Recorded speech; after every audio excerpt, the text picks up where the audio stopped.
no sperm. Eve swore over the autopsy report. If she'd had sex with her killer, the victim's choice of birth control had killed the little soldiers on contact, eliminating all trace of them within 30 minutes after ejaculation. The extent of her injuries made the tests for sexual activity inconclusive. He'd blown her apart either for symbolism or for his own protection. No sperm, no blood, but for the victims, no DNA. The forensic sweep of the murder site turned up no fingerprints, and none, not the victims, not her weekly cleaning specialist, certainly not the murderer. S. Every surface had been meticulously wiped, including the murder weapon. Most telling of all, in Eve's judgment, were the security discs. Once again, she slipped the elevator surveillance into her desk monitor. The discs were initialed Gorham Complex, Elevator A.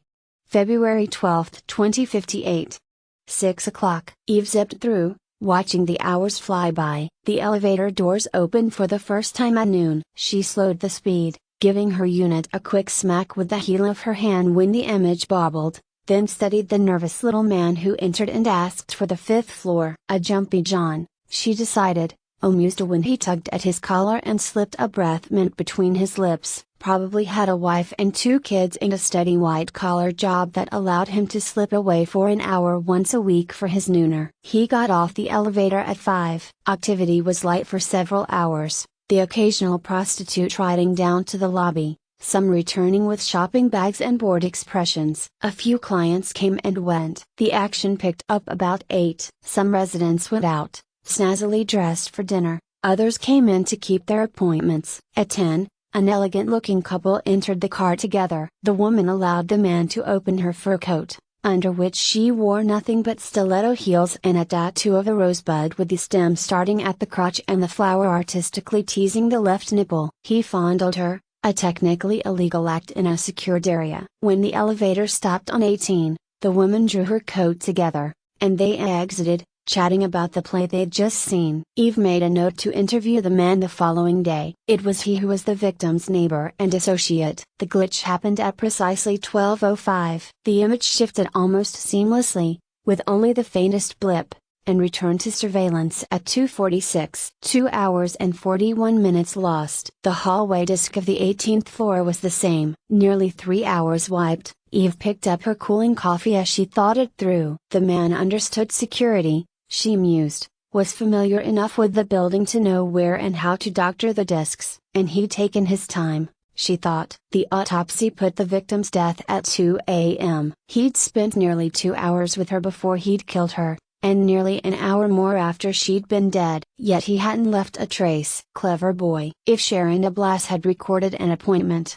personal or professional, for midnight, that, too, had been wiped. So he'd known her intimately enough to be sure where she kept her files and how to access them. On a hunch, Eve leaned forward again. Gorham Complex, Broadway, New York. Owner. Her eyes narrowed as the date flashed onto her screen. Gorham Complex, owned by Rourke Industries, headquarters 500 Fifth Avenue. Rourke, President and CEO. New York residence, 222 Central Park West. Rourke, Eve murmured. You just keep turning up, don't you? Rourke?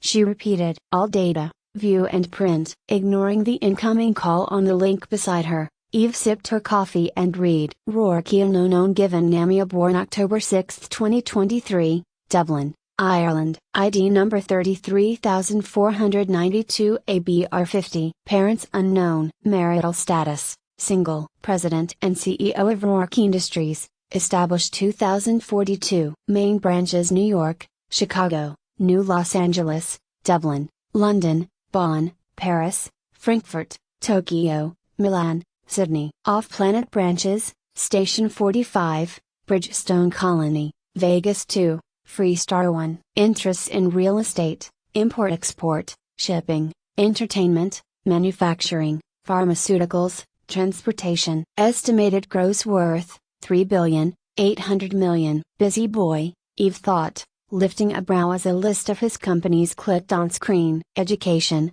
she demanded. Unknown. Criminal record? No data. Access Rourke, Dublin. No additional data. Well, shit. Mr. Mystery. Description and visual. Rourke. Black hair, blue eyes, 6 feet, 2 inches, 173 pounds. Eve grunted as the computer listed the description. She had to agree that in Rourke's case, a picture was worth a couple hundred words. His image stared back at her from the screen. He was almost ridiculously handsome, the narrow, aesthetic face, the slash of cheekbones and sculpted mouth. Yes, his hair was black, but the computer didn't say it was thick and full and swept back from a strong forehead to fall inches above broad shoulders. His eyes were blue, but the word was much too simple for the intensity of color or the power in them. Even on an image, Eve could see this was a man who hunted down what or who he wanted, bagged it, used it, and didn't bother with frivolities such as trophies. And yes, she thought,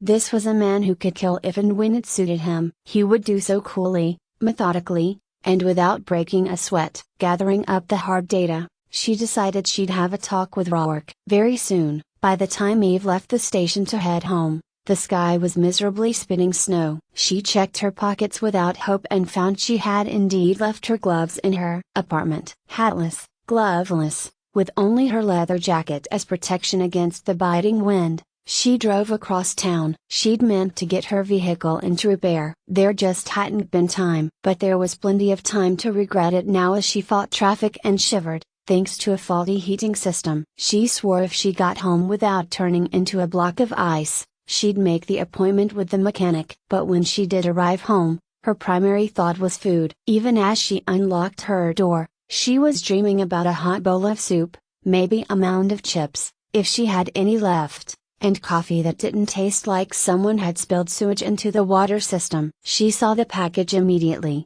the slim square just inside the door. Her weapon was out and in her hand before she drew the next breath. Sweeping with weapon and eyes, she kicked the door shut behind her. She left the package where it was and moved from room to room until she was satisfied she was alone. After holstering her weapon, she peeled out of her jacket and tossed it aside. Bending, she picked up the sealed disc by the edges. There was no label, no message. Eve took it into the kitchen, tapping it carefully out of its seal, and slipped it into her computer. And forgot all about food. The video was top quality, as was the sound. She sat down slowly as the scene played on her monitor. Naked, Sharon Ablas lounged on the lake-size bed, rustling satin sheets. She lifted a hand, skimming it through that glorious tumbled mane of russet hair as the bed's floating motion rocked her. "Want me to do anything special, darling?" She chuckled, rose up on her knees, cupped her own breasts. "Why don't you come back over here?"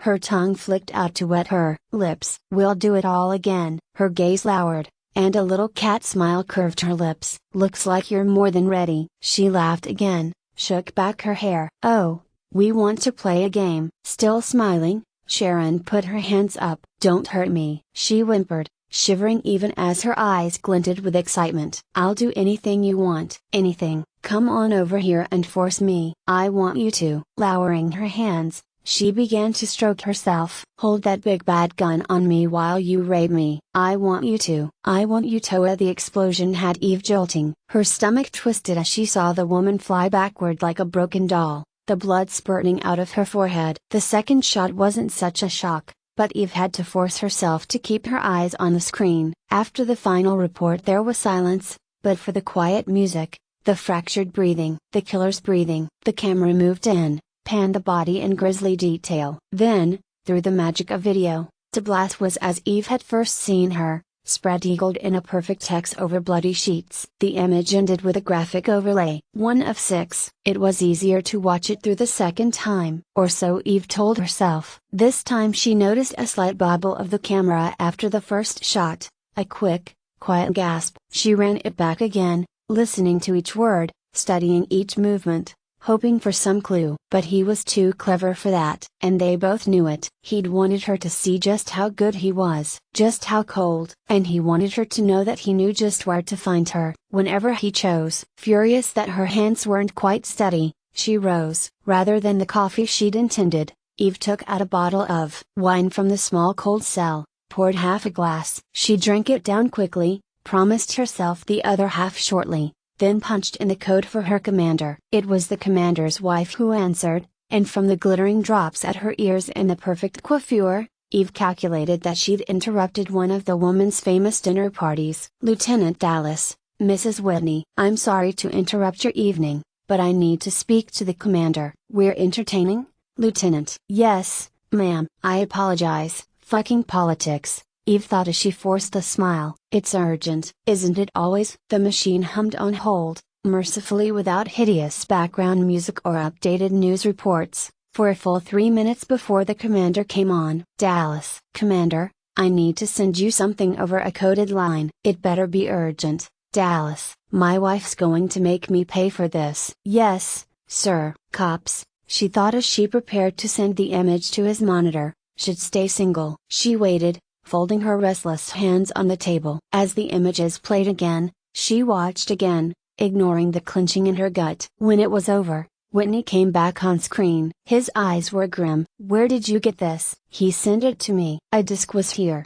in my apartment, when I got back from the station. Her voice was flat and careful. He knows who I am, where I am, and what I'm doing. Whitney was silent for a moment. My office, 0700. Bring the disc, Lieutenant. Yes, sir. When the transmission ended, she did the two things her instincts dictated. She made herself a copy of the disc, and she poured another glass of wine. She woke at 3, shuddering, clammy, fighting for the breath to scream. Whimpers sounded in her throat as she croaked out an order for lights. Dreams were always more frightening in the dark. Trembling, she lay back. This one had been worse, much worse, than any she'd experienced before. She'd killed the man. What choice had she had? He'd been too buzzed on chemicals to be stunned. Christ, she'd tried, but he'd just keep coming, and coming, and coming, with that wild look in his eyes and the already bloodied knife in his hand. The little girl had already been dead. There was nothing Eve could have done to stop it. Please God,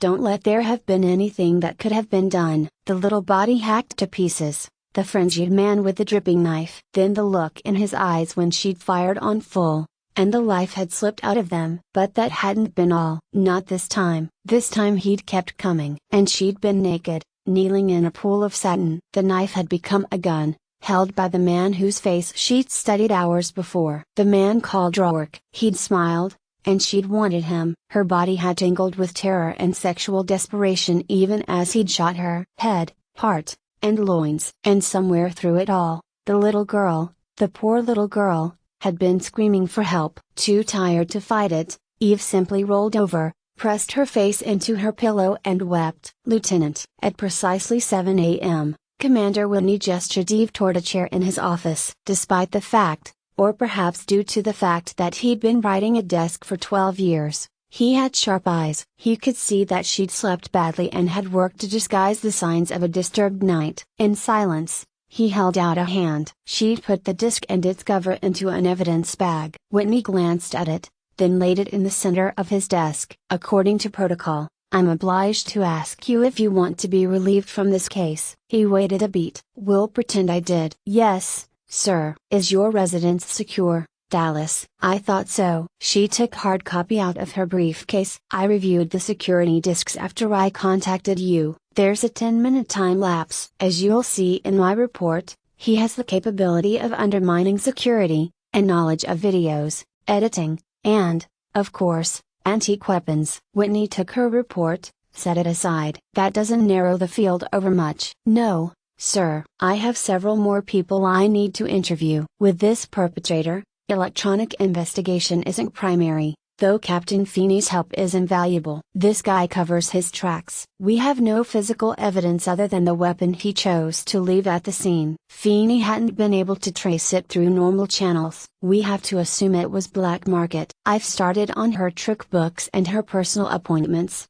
but she wasn't the retiring kind. It's going to take time. Time's part of the problem. 1 of 6, Lieutenant. What does that say to you? That he has 5 more in mind, and wants us to know it. He enjoys his work and wants to be the focus of our attention. She took a careful breath. There's not enough for a full psychiatric profile. We can't say how long he'll be satisfied by the thrill of this murder, when he'll need his next fix. It could be today. It could be a year from now. We can't bank on him being careless. Whitney merely nodded. Are you having problems with the rightful termination? The knife slicked with blood. The small ruined body at her feet. Nothing I can't handle. Be sure of it, Dallas. I don't need an officer on a sensitive case like this who's worried whether she should or shouldn't use her weapon. I'm sure of it. She was the best he had, and he couldn't afford to doubt her. Are you up to playing politics? His lips curved thinly. Senator DeBlas is on his way over. He flew into New York last night. Diplomacy isn't my strong suit. I'm aware of that. But you are going to work on it. He wants to talk to the investigating officer, and he went over my head to arrange it. Orders came down from the chief. You're to give the senator your full cooperation. This is a Code 5 investigation, Eve said stiffly. I don't care if orders came down from God Almighty, I'm not giving confidential data to a civilian. Whitney's smile widened. He had a good, ordinary face, probably the one he was born with. But when he smiled and meant it, the flash of white teeth against the cocoa-colored skin turned the plain features into the special. I didn't hear that. And you didn't hear me tell you to give him no more than the obvious facts. What you do hear me tell you, Lieutenant Dallas, is that the gentleman from Virginia is a pompous, arrogant asshole. Unfortunately, the asshole has power. So watch your step. Yes, sir. He glanced at his watch, then slipped the file and disk into his safe drawer. You've got time for a cup of coffee.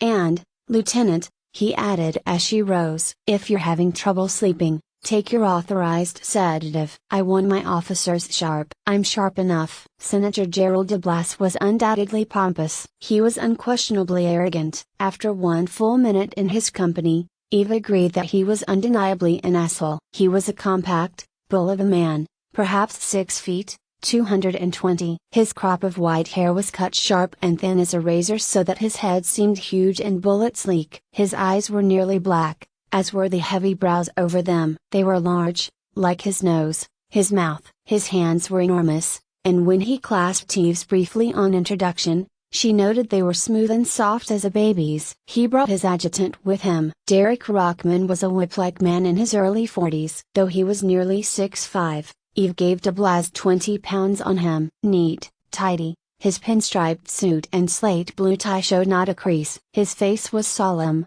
attractively even-featured, his movements restrained and controlled as he assisted the more flamboyant senator out of his cashmere overcoat. What the hell have you done to find the monster who killed my granddaughter? DeBlas demanded. Everything possible, Senator. Commander Whitney remained standing. Though he offered DeBlas a seat, the man prowled the room, as he was given to prowl the new Senate gallery in East Washington. You've had 24 hours and more, DeBlas shot back, his voice deep and booming. It's my understanding you've assigned only 2 officers to the investigation. For security purposes, yes, 2 of my best officers, the commander ratted. Lieutenant Dallas heads the investigation and reports solely to me. DeBlas turned those hard black eyes on Eve. What progress have you made? We identified the weapon, ascertained the time of death. We're gathering evidence and interviewing residents of Miss DeBlas's building, and tracking the names in her personal and business logs. I'm working to reconstruct the last 24 hours of her life. It should be obvious,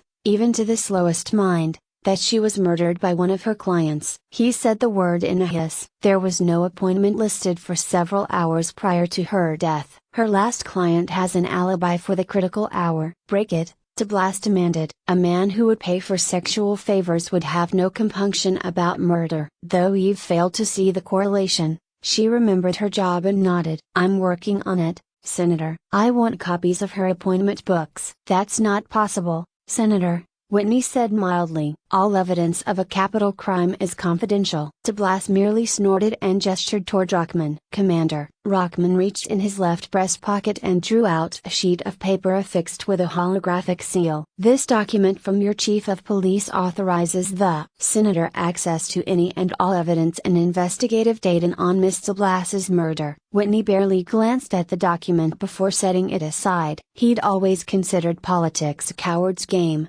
and hated that he was forced to play it. I'll speak to the chief personally. If the authorization holds, we'll have copies to you by this afternoon. Dismissing Rockman, he looked back at DeBlas. The confidentiality of evidence is a major tool in the investigative process. If you insist on this, you risk undermining the case. The case, as you put it, Commander, was my flesh and blood, and as such, I'd hope your first priority would be assisting us to bring her killer to justice. I've served justice for more than 50 years. I want that information by noon. He picked up his coat, tossed it over one beefy arm. If I'm not satisfied that you're doing everything in your power to find this maniac, I'll see that you're removed from this office. He turned toward Eve. And that the next thing you investigate, Lieutenant, will be sticky-fingered teenagers at a shop.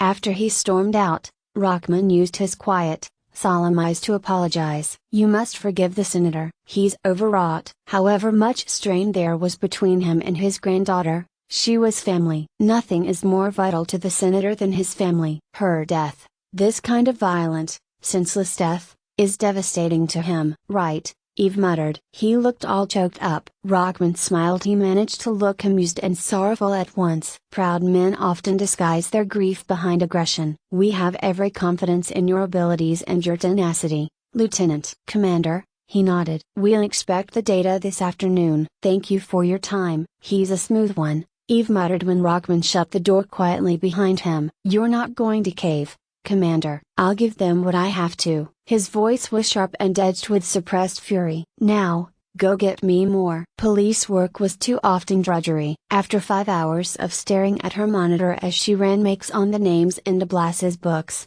Eve was more exhausted than she would have been after a marathon race. Even with Feeney taking a portion of the names with his skill in superior equipment, there were too many for such a small investigative unit to handle quickly. Sharon had been a very popular girl. Feeling discretion would gain her more than aggression, Eve contacted the clients by link and explained herself. Those who balked at the idea of an interview were cheerfully invited to come into Cop Central, charged with obstruction of justice. By mid-afternoon she had spoken personally with the first dozen on the client list, and took a detour back to the Gorm. De Blas's neighbor, the elegant man from the elevator, was Charles Monroe. Eve found him in, and entertaining a client. Slickly handsome in a black silk robe, and smelling seductively of sex, Charles smiled engagingly. I'm terribly sorry, Lieutenant. My 3 o'clock appointment has another 15 minutes. I'll wait. Without invitation, Eve stepped inside. Unlike de Blas's apartment,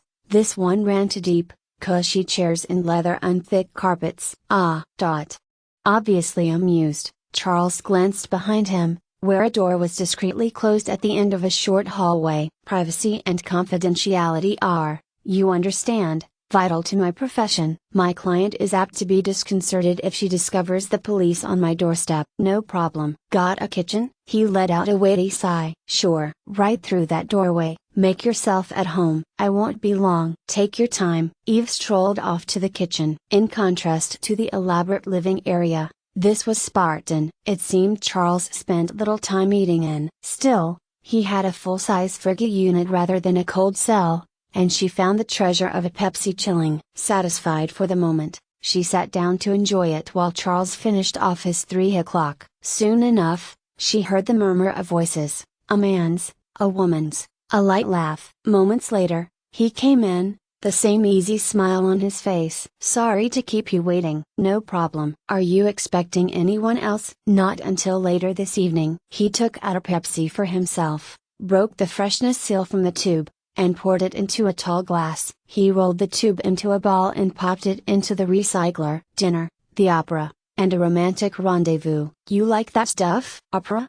She asked when he flashed a grin. Hate it. Can you think of anything more tedious than some big-chested woman screaming in German half the night? Eve thought it over. Nope. But there you are. Tastes vary. His smile faded as he joined her at the little nook under the kitchen window. I heard about Sharon on the news this morning. I've been expecting someone to come by. It's horrible. I can't believe she's dead. You knew her well? We've been neighbors more than 3 years and occasionally we worked together. Now and again, one of our clients would request a trio, and we'd share the business. And when it wasn't business, did you still share? She was a beautiful woman, and she found me attractive. He moved his silk-clad shoulders, his eyes shifting to the tinted glass of the window as a tourist tram streamed by. If one of us was in the mood for a busman's holiday, the other usually obliged. He smiled again. That was rare. Like working in a candy store, after a while you lose your taste for chocolate. She was a friend, Lieutenant. And I was very fond of her. Can you tell me where you were the night of her death between midnight and 3 a.m.?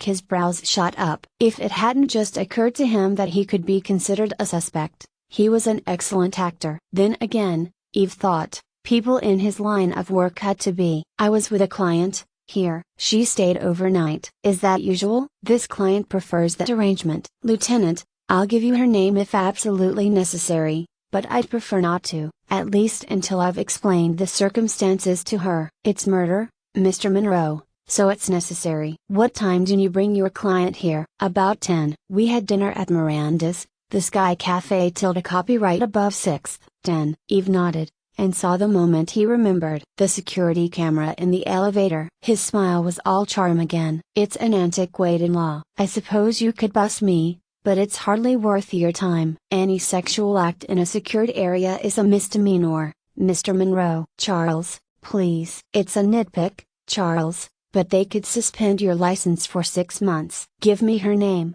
and we'll clear it up as quietly as possible. You're going to lose me one of my best clients, he muttered. Darlene Howe. I'll get you the address. He rose to get his electronic book, then read off the information. Thanks. Did Sharon talk about her clients with you? We were friends, he said wearily. Yeah, we talked shop, though it's not strictly ethical. She had some funny stories. I'm more conventional in style. Sharon was, open to the unusual. Sometimes we'd get together for a drink, and she'd talk. No names. She had her own little terms for them. The Emperor, the Weasel, the Milkmaid, that kind of thing. Was there anyone she mentioned who worried her, made her uneasy? Someone who might have been violent? She didn't mind violence, and no, nobody worried her. One thing about Sharon, she always felt in control. That's the way she wanted it because she said she'd been under someone else's control most of her life. She had a lot of bitterness toward her family. She told me once she'd never planned on making a career out of professional sex. She'd only gotten into it to make her family crazy. But then,